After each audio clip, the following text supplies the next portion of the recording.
એક ક્રાંતિ લાવવામાં આવી કે ભાઈ વૃક્ષ વાવો, વૃક્ષ વાવો, વૃક્ષ વાવો. બધા જ લોકો આનો સંદેશ આપે, બધું કરે. કેમ? એ કરવાથી કઈ વૃક્ષ કપાતા ઓછા થતા નથી, પણ છતાંય એ જાગૃતિ આવતી ગઈ અને એને આપણે હરિત ક્રાંતિ તરીકે ઓળખી અને લોકોએ ખૂબ એના માટે પ્રયત્ન કર્યો.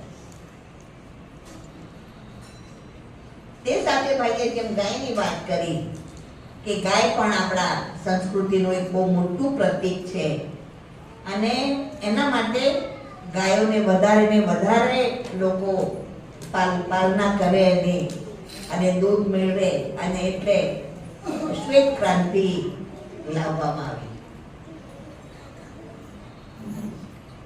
તો હરિત ક્રાંતિ લાવવામાં આવી, શ્વેત ક્રાંતિ લાવવામાં આવી, પરંતુ